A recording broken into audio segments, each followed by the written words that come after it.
Hey everyone, thanks for tuning in. I've got a new story to share with you today. One that's been on my mind for a while. And if I'm being real, it stems from something I've never quite been able to make sense of. It's this question that keeps nagging at me whenever I hear about relationships ending. Why do so many people keep the door open for their exes even after the relationship is over? Seriously, think about it. Isn't the whole idea of a breakup that you're cutting things off? So why does it seem like so many people still let their ex linger in the background? Texting, calling, sometimes even hanging out like nothing happened? Am I just old school for thinking once it's over, it should really be over? I don't know. Maybe I'm wired differently. But to me, keeping that kind of connection alive just doesn't sit right. It's like pretending you've moved on while still holding on. Anyway, that brings me to the story I want to tell you. One about how everything started to unravel between me and my fiancée, Deborah. It's a story that forced me to look at that question from a much more personal angle. Let me start from the beginning. I've known Deborah for a long time, way before we ever dated. Back then, she was stuck in a really toxic relationship with a guy who, let's just say, was not a good person. I won't use his real name, but he was the kind of guy who made you walk on eggshells all the time. One minute he was yelling, the next he was cold and distant, and sometimes, well, it was worse than that. I saw what she went through. Even though I wasn't directly involved, I never tried to interfere or play the hero. I knew she had to come to that decision on her own. And eventually, she did. It was messy, it was painful, but she left him. When she walked away from that relationship, she wasn't the same. You could see it in her eyes, how lost and fragile she felt. But I was there for her, not trying to start something romantic, just being someone she could lean on. Then, a few months later, when she'd finally started to find her footing again, I asked her out. To my surprise, she said yes.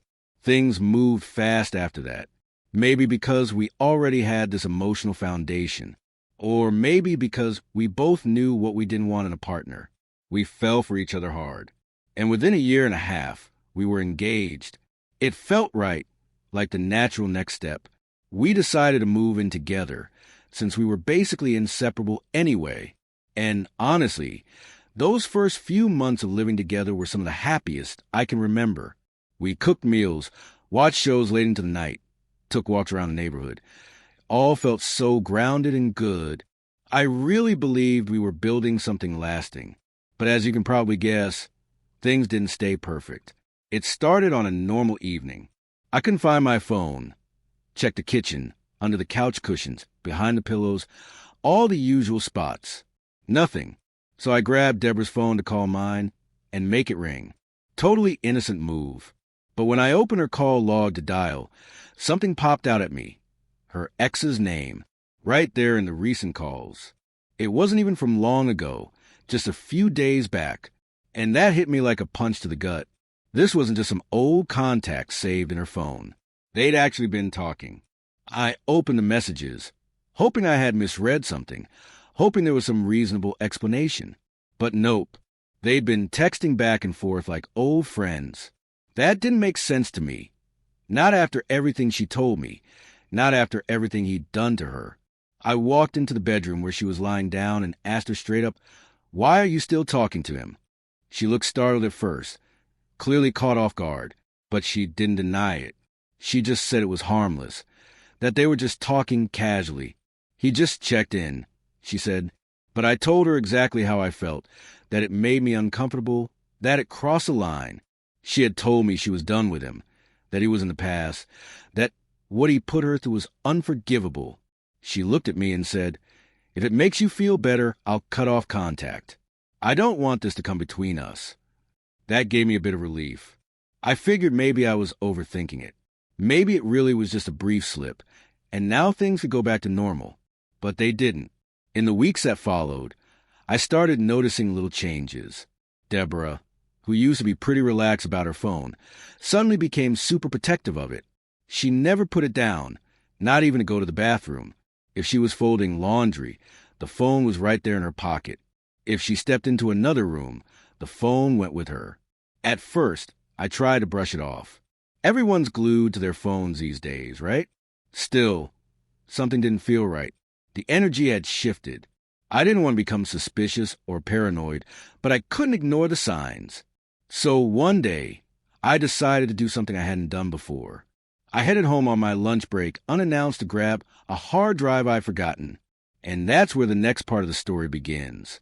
That morning, I had left the house earlier than usual. I had a couple of things to handle at work and needed a specific hard drive for a meeting later in the day. Normally, if I needed to stop by the house during the day, I'd give Deborah a quick call out of courtesy, just a heads up, but that day I didn't bother. I figured I'd pop in, grab the drive, and be on my way. No need to make it into a big thing. I got to the house, found the drive, and was already halfway out the door when I thought, you know what? I could use a coffee. There's this little cafe a few blocks from home, a place I went to often. I drove over, parked, went inside, nodded at the girl behind the counter, and ordered my usual. A few minutes later, drink in hand, I turned to head out, and that's when I saw them. Deborah was sitting in the corner with her ex. At first, it didn't even register.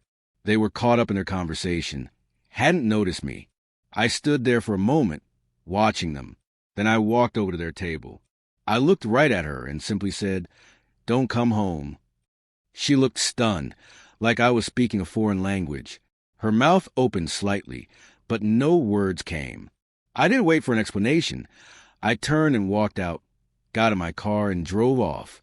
Honestly, I couldn't even tell you how the rest of that day went. I was there physically, but mentally I was somewhere else entirely. When I came home that evening, she was already there, waiting. The moment she saw me, she stood and started explaining. She said her ex was going through something personal and had reached out needing someone to talk to.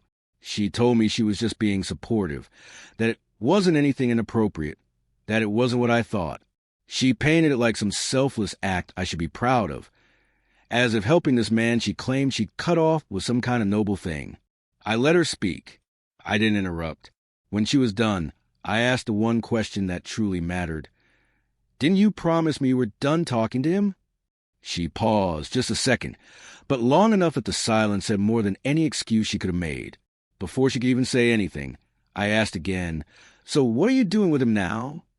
She started scrambling, fumbling for words, trying to shape another excuse. I didn't need to hear it. I didn't want to.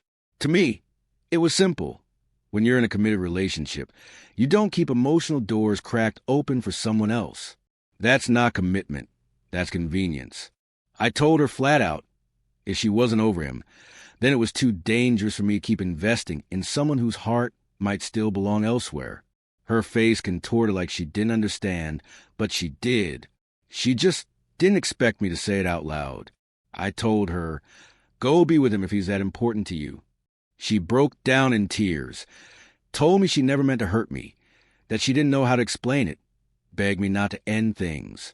But I was done. My mind had already left. I told her to pack her things and go. I wasn't going to fight for a place I was supposed to already have. She stood there crying, hoping I'd change my mind. But I didn't. And when she saw that I meant every word, she finally packed a few bags and left. She went to her parents. I think in her head, she believed it was temporary, that I'd cool off in a few days and we'd talk things through. But she didn't understand I wasn't reacting from anger. I was responding to a decision she had already made the moment she met with him again. I waited a couple days, thinking she'd come back to collect the rest of her things. That maybe, despite everything, she'd at least respect my words and handle things like an adult. But nothing happened, so I decided to end it properly on my own terms. I called her and told her to come by. I think she assumed this was the part where I'd come to my senses, where I'd be reasonable. But when she got to the house and saw her things already packed and waiting by the door, the reality finally hit her. This was the end. She called, but I didn't answer. There was nothing left to say. Then the messages started rolling in, first sad, then angry. She tried to hurt me the way she was hurting, called me insecure, said I was controlling, said I couldn't handle a strong woman. And then, of course, the final jab, told me her ex was better than me. I read them, but I didn't bite. I replied just once, "Go be with him." And that was it. No more calls. No more arguments. Just silence. After everything, I had a lot of time to sit with myself and reflect, not just on Deborah, but on the whole situation. And if I'm honest, I felt two things at the same time: sadness and relief. Sadness because I really wanted it to work. I was committed. I saw a future with her.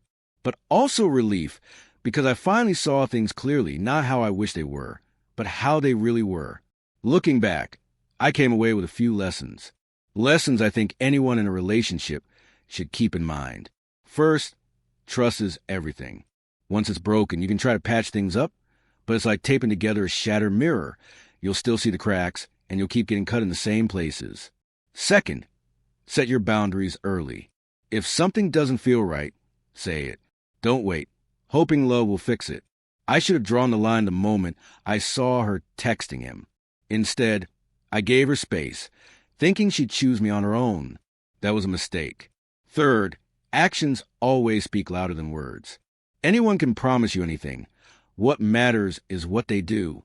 She said she cut him off, but she didn't. That said everything I needed to know. Fourth, emotional independence is key.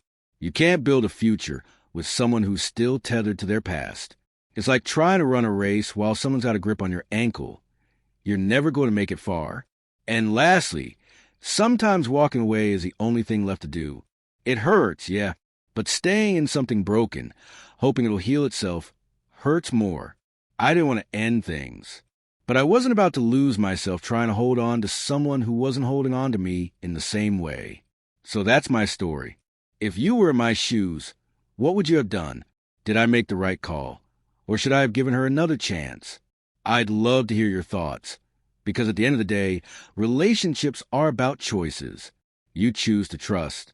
You choose to protect that trust. And if someone chooses to break it, then sometimes the only choice left is to let go.